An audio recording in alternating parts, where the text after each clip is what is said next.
social stigma towards addictions. Activity, social stigma cases. Duration, 1 hour. The objective of the activity is to raise awareness about the negative impacts that stigma cause to persons with addictive disorders. Step 1. Divide your learners into 3 groups. Step 2. Ask the groups to watch the following videos. Group 1. Video Stop the Stigma Around Drug Addiction, released by the Government of British Columbia. Video link, https://youtube.com/watch/XS Park3MQ8. Group 2. Video Let's End the Stigma of Addiction, published by the Scottish Government.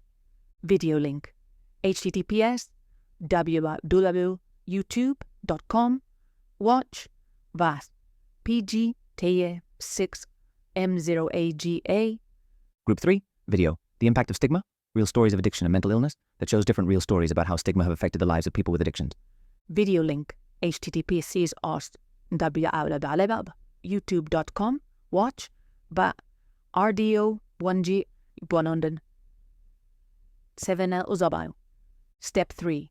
Ask each group to answer the following reflection questions. How did the video make you feel? How have social opinions against addictions influenced your perceptions of people with addictions? Have you ever seen stigma in your social circles or community against these people? If yes, what effects did it have on your interactions with those people? How did it make you feel? Think about stereotypes you may have regarding addiction and people with this disease. What role do these ideas play in discrimination, and how can they be prevented? Think about the ways that addiction and people who have addictions are represented on media. In what ways media influence public opinion? Reflect on your own experiences, whether firsthand or through friends or family. What impact did stigma have on their capacity to honestly talk about it and deal with these issues? What actions can people, groups, and organizations take to reduce the stigma associated with addiction? How can they foster a more supportive atmosphere to persons who are battling drug use disorders? How can we address the many variables that lead to stigma, while also fostering compassion, understanding, and acceptance? Think about how language contributes to the stigma. How can we promote a constructive speech by using language with greater consideration and compassion? Step 4. Ask to each group to present the video and their reflections. Step 5. Encourage learners to read the following subchapter. How social stigma affects mental health in young addicts. How social stigma affects mental health in young addicts. Stigma causes a negative impact on the mental health of youngsters with addictions, as well as other ages due to stigma creates a climate of fear to discrimination, making addicts more challenging to disclose their struggles openly and ask for help. This leaves them vulnerable and isolated in their journey towards recovery. Social stigma frequently results in feelings of inferiority and shame. People, especially teenagers, may internalize unfavorable ideas about addiction from the society, damaging their self-esteem. Isolation caused by stigma can exacerbate mental health issues and hinder recovery efforts. Stigma may cause anxiety and depression due to constant thoughts about what others could be thinking. Stigma might become a relevant barrier to recovery, as people may feel unworthy, believing that they are not capable to change. There is a long path to tackle stigma in our society. However, an important step starts in ourselves. It is important to begin examining our language and attitudes towards people with addictive disorders. Instead of excluding them, we should create safe spaces of understanding and support, including a non-judgmental, active, and empathetic listening. We can combat stigma by practicing kindness and compassion, creating an atmosphere that encourages people to seek for support when they need it, even when they are on their road to recovery. Quiz 1. Which is not an example of denial? A. I do not have a problem with drugs. B. Marijuana is good because people have used it to cure some health issues. C. I use drugs to manage my stress. D. Drugs are bad for our health. Correct answer, D. 2. Which of the following statements is false? A. Social stigma is an easy way for people to reflect and recover from addictions. B. Stigma creates a climate of fear to discrimination. C. Isolation caused by stigma can exacerbate mental health issues. D. People, especially teenagers, may internalize unfavorable ideas about addiction from the society, damaging their self-esteem. Correct answer: A. 3. What are the 5 key elements of the 5-4-3-2-1 grounding method? A. This method is composed by 5 pillars to reduce the consumption of only cannabis. B. It has 5 elements that increase denial on people. C. This method has 5 ways of social thinking to reduce marginalization against people who are suffering from addictions. D. It involves the 5 senses for reducing anxiety, stress, etc. Correct answer: D. 4. Why is the TAPS tool useful in addictions? A. The tool provides the risk level of the substance consumed, implications, suggested actions, and additional resources. B. It is useful for identifying feelings that lead to addictions. C. It reduces stress and cravings. D. It is useful for checking if a substance is pure or mixed with other components. Correct answer: A. 5. What is the empty chair technique? A. The technique provides the risk level of a person's health who has consumed substances for more than 2 years. B. The technique consists of having the person sit in front of another chair and being engaged in a dialogue with an imagined person or aspect of themselves. C. It is sitting on a chair and practice mindfulness. D. This technique does not exist. Correct answer: B. 6. It is a monoamine neurotransmitter that gives a sense of pleasure. A. Dopamine. B. NHS. C. This neurotransmitter does not exist. D. Brain hormone. Correct answer: A. 7. How can stigma not be tackled? A. Through dissemination campaigns. B. Through examining our language against people struggling with addictions. C. Through inclusion, rather exclusion. D. Through the repeat technique. Correct answer: D. 8. The development of addictions is linked to A. The reward circuit. B. The damaging circuit. C. The repeat 3 technique. D. The theory of myths. Correct answer: A. 9. Which of the following statements is not a best practice to counteract denial? A. Listen actively and validate their feelings. B. Offer factual information and evidence-based insights about drugs and addictions in an assertive manner. C. Be patient and compassionate. D. Blame their acts. Correct answer: D. 10. Which of the following engaging tips are not related to the 5-4-3-2-1 grounding method? A. Try to notice new details about these things that you have not paid attention to before. B. Sit in front of another chair and get engaged in a dialogue with an imagined person. C. Pay attention on the particularities of each sound. D. Describe the smells to yourself. Correct answer: B. Counteraction. Assistance treatments. Behavioral therapies. They aim to change harmful habits, mindsets, and beliefs connected to drug consumption. These therapies seek to determine and address the specific causes of addictive behaviors in each person. Some types of behavioral therapies are cognitive behavioral therapy, CBT. It is an evidence-based psychotherapy approach that can be used for treating severe mental illness, addictions, marital problems, etc. It helps persons to learn to identify and modify their negative thoughts and actions that lead to addictions. Through this therapy, consumers can learn to identify stresses, identify cravings, identify triggers, replace unhelpful ideas with helpful ones, etc. CBT can be customized to treat certain drug use disorders and co-occurring mental health conditions. It is usually provided in individual or group treatment sessions. Dialectical behavior therapy, DBT.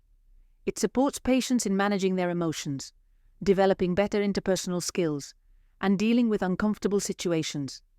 It provides 4 types of sessions: a pre-assessment before starting the therapy, individual therapy sessions, DBT skills training in groups, mindfulness, distress tolerance, interpersonal effectiveness, emotion regulation, telephone crisis coaching. Motivational interviewing, MI. The main aim of MI is to help patients to change through a specific set of goals. Therapists support the person.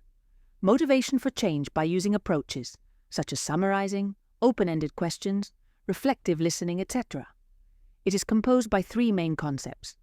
Sessions are called interviews, where the facilitator is a collaborator. Patients are motivated to establish their goals to address the main problem, providing empowerment and autonomy to patients. This makes them feel responsible for their actions. MI is frequently utilized as part of an all-encompassing therapy strategy in combination with other treatments. Contingency management, CM.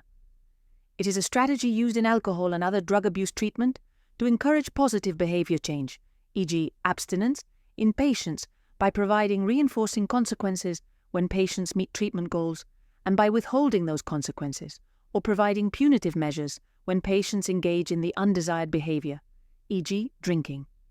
When patients fulfill certain treatment objectives, such as having negative drug tests, attend to therapy sessions, or participating in pro-social activities, they are rewarded with incentives. These rewards can be coupons, prizes, privileges, etc. Community Reinforcement Approach, CRA. Its goal is to help people discover and adopt a pleasurable and healthy lifestyle that is more rewarding than a lifestyle filled with using alcohol or drugs.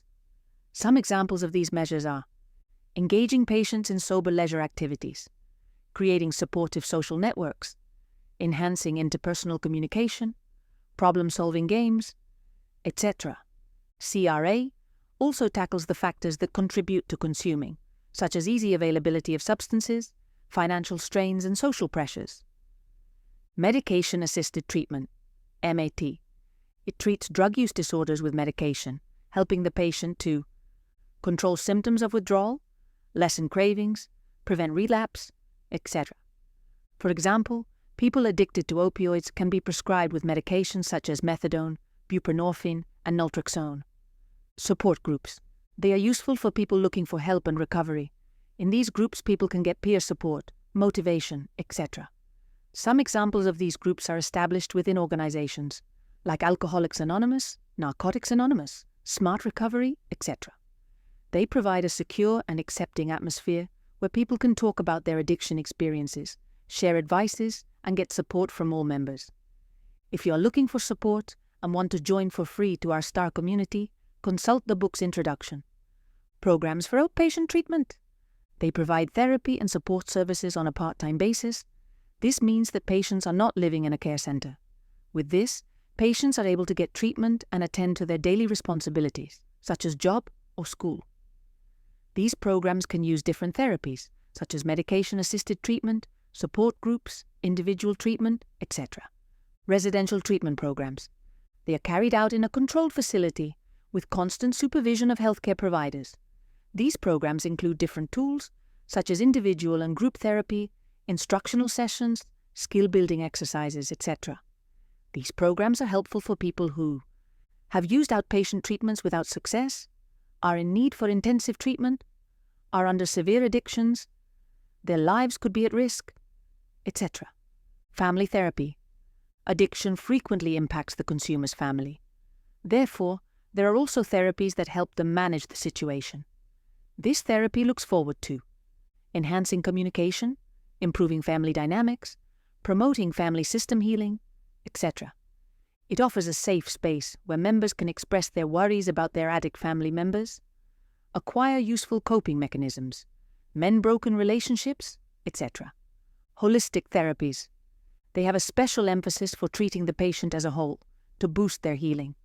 These therapies address and align the physical, emotional, and spiritual parts of the patients. They encourage relaxation and emotional well-being through techniques such as yoga, acupuncture, art therapy, tai chi, meditation, mindfulness, etc. What is a relapse?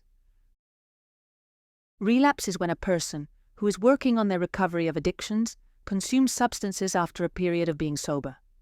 There are two types of relapse. Traditional relapse, when the person consumes again on purpose. For example, they try the substance again to get rid of the withdrawal symptoms. Relapse, when the person consumes by mistake. For example, asking for a beer without alcohol and receiving one with alcohol without any notice. Relapse has three main stages. Stage 1, emotional relapse. When someone has an emotional relapse, they are not considering and consuming the substance. They could be thinking about what happened in their previous relapse, trying not to repeat it. Stage 2, mental relapse. Persons who are experiencing this relapse are engaged in an internal conflict. On one hand, they desire to consume, but on the other side, they want to try again that substance. People's cognitive resistance to relapse decreases, and their yearning for escape grows as they go deeper into this relapse. It is important to monitor that the patient's thoughts do not increase, as well as their behaviors do not change.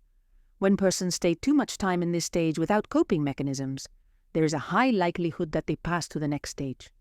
Stage 3. Physical relapse. This relapse occurs when a person crosses the line and consumes again. In some cases, this occurs when the person has the opportunity to have the substance without being discovered. Activity. Identifying relapse signs. Duration, 30 minutes. The objective of the activity is to learn about relapse in the cycle of addictions. Step 1. Ask your learners to watch the following video, recognizing the signs of a relapse. Step 2. Ask them to answer the following questions. Why is maintaining sobriety often an everyday struggle for individuals with substance abuse problems? Why is it important to understand that relapses are not rare events? What are some warning signs that could foreshadow a relapse? How might romanticizing drug use contribute to the risk of relapse? How can addressing mental urges be an effective tool for preventing relapse? What do friends and family need to do for supporting the consumer? Step 3. Share your answers. Withdrawal symptoms. The National Institute on Drug Abuse describes the potential withdrawal symptoms for different drugs: heroin, restlessness, muscle aches, altered sleep patterns, bone aches, vomits, diarrhea, cold flashes with goosebumps; cocaine, strong appetite, depression, fatigue, slow thoughts, restlessness, insomnia, vivid and unpleasant dreams; barbiturates, abstinence syndrome, possibilities of seizures; methamphetamine, fatigue, depression, anxiety; MDMA, ecstasy, molly; tiredness, depression, loss of appetite, concentration problems; PCP, increased desire for eating, depression, headaches, sleepiness; cannabis, marijuana, insomnia, anxiety, irritability, loss of appetite; synthetic cannabinoids, irritability, head pain, anxiety, depression; synthetic cathinones, anxiety, depression; medical opioids, ache in the muscles and bones, cold flashes with goosebumps, restlessness, vomits, leg movements, diarrhea. The Jelinek curve. Elvin Morton Jelinek led several initiatives aimed at increasing the study and dissemination of science related to alcoholism, including early work studying members of Alcoholics Anonymous and patients in treatment. Jelinek also proposed the disease concept of alcoholism. He introduced the Jelinek curve with the first stages of alcoholism that can be also used in different types of addiction. Pre-alcoholic phase. It is the initial phase of the Jelinek's curve. People consume at social events to have fun. People use these substances to relax, fall asleep, etc. In this phase, it is difficult to identify a possible evolution to addiction. The constant use of these substances can lead to the development of the tolerance syndrome, as explained in subchapter Tolerance. Prodromal phase, also called early-stage alcoholism by Jelinek. Increased quantities and frequency of consumption. Tolerance syndrome developed. Consumption of substances to cope with emotions or problems. Planning and/or looking for more activities that are related to substance consumption, such as parties, music festivals, etc. Binge drinking. Hidden drinking. Experiencing negative consequences due to the consumption of high quantities such as blackouts, intoxication, impaired judgment, sleep problems, memory loss of specific moments, etc. Crucial phase, also named middle alcoholic stage by Jelinek. The person is not able to control their consumption habits. Drinking out of recreational moments, such as in the mornings. More time spent with people who are also consumers. Increase of individual and social consequences, detailed in subchapter the short and long-term effects, such as financial and health problems. Chronic phase, also called end-stage alcoholism by Jelinek. Addiction is already developed. People see the substance as a need rather than a desire. People prioritize their consumption over their relationships, responsibilities, etc. People might experience withdrawal symptoms, which some of them are detailed in subchapter Withdrawal symptoms. Severe individual and social consequences appear in their lives. People might start to escalate their addictions to more substances, for example from alcohol to drugs, breaking the cycle. The Jelinek curve was afterwards complemented with rehabilitation phases by Max Glatt. Pre-contemplation. Consumers may not realize how serious their drug use issue is, or they may completely reject that they have a problem. They could not think about the need for change and just keep using drugs, but via interventions from family members or experts, education, or campaigns to raise awareness, people in this stage could start to see the repercussions of their substance use and be more receptive to changing. Contemplation. When persons enter this stage, they start to consider the benefits of quitting their substance usage. When consumers think about how their addiction has affected their life, they might feel a need to change. At this point, people could find it helpful to consider why they want to change, look at their own motives, and picture themselves in a world without drugs. Preparation. People actively plan and get ready to modify the way they use substances. They could make plans, look for assistance and resources, and create coping mechanisms to deal with triggers and desires. Making specific goals for change are part of this stage. Action. Taking decisive action to cease substance use is part of this stage. People can be involved in treatments such as programs, counseling, therapy, etc. This stage is very important in the process of recovery, where people have to become dedicated, hard workers, patient and persistent, due to the fact that withdrawal symptoms and cravings can appear. Maintenance. After someone has first succeeded in quitting using drugs, they enter to this stage, which focuses on sustaining recovery and avoiding relapse. This entails putting trigger and desire management techniques into practice, creating a support system and embracing wholesome lifestyle choices that enhance general well-being. People in this stage may continue to engage in treatment, support groups, and other recovery-focused activities. Transcendence. This is the final phase of recovery, where people find a new meaning and purpose in their lives that go beyond being sober. People are capable of reaching goals that in the past they considered unachievable. They feel confident in being able to have a healthy life. At this stage, some people are motivated and start helping others who are struggling with addictions. The Jelinek curve is an important tool to counteract addictions because it provides information and awareness, such as it can be used as a guide to understand the path of the development of addictions and the recovery process. People can use it as a chart to track their personal situation. People can become motivated to continue with their recovery process while watching how the future situation will evolve. For example, finding a new circle of stable friends. It can make people who are at the first stages of consumption to quit from these habits as they watch the future consequences on the curve. It can remind people to what phases and consequences they will go back if they consume again. It can make people aware of the future risks if they continue consuming.